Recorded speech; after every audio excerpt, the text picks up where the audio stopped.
Go. Okay, so now we're going to show some techniques to know the proper size of this before you cut them. A lot of splints we're seeing, they're inadequate. They're coming to right here. That's not enough. They need to come up to here, okay? So a lot of the splints we're seeing are ending right here and not giving a full immobilization. So one quick way to find out, drop this leg. One quick way to find out the length of what you need is to go right here on the foot that's unaffected. Take this out, measure from the toes up to where you want it, hold that, bring it down to this, and then cut it, and always make it just a tad bit longer than what you need because these things are folded up in there. And you can always fold it back like what we talked about. All right, so there we go. So for the sake of messiness, we are not going to get these wet. But when you put these in water, submerge them, you want to roll them up and dry them out, okay? So here's the end of these. You're going to fold this like that away from the patient, so that these things, once they dry, aren't sticky. So see how it's back of the patient's thigh? And if the foot plate's a little long, that's not difficulty. Now, what I do is I usually take another cast padding and do these, because you need a stirrup as well, and we'll show you that. But this just gives you the ability to hold this to the skin and doesn't waste an ace wrap. And you see how that's folded like that? All right. And again, you've got to do, where's that? So now you've got to do this again. Stirrup again, all the way up to the top, all the way around. You're not stretching this so you get the proper length. You know the proper length.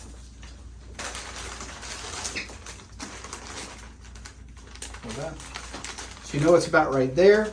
Give yourself a couple more centimeters. Cut that off. And this is when you can use the ace wrap.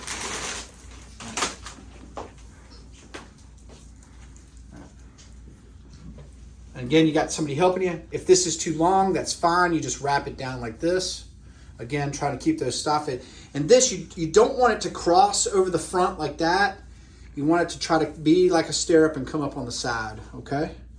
And then this is when, you got it, Brian?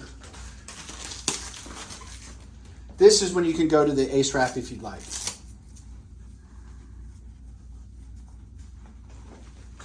Because you've put several bands of padding there.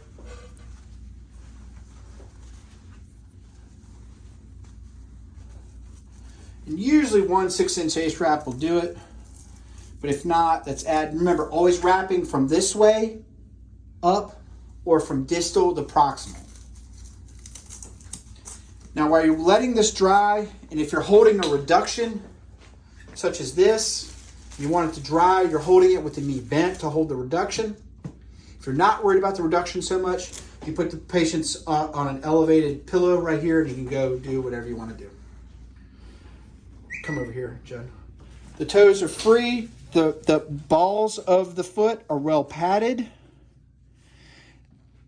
Medial and laterally, malleoli are well padded. The bottom is well padded.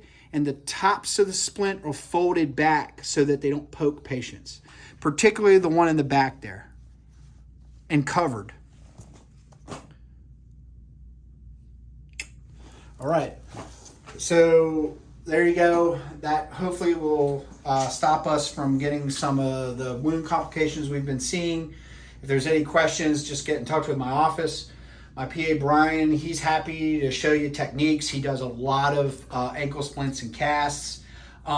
Really no reason to be casting anything is in the ED. But I can't stress enough how this material, although it looks padded, it becomes very hard against the skin. So it is not to be used in lieu of multiple wraps of cast padding. Okay. All right.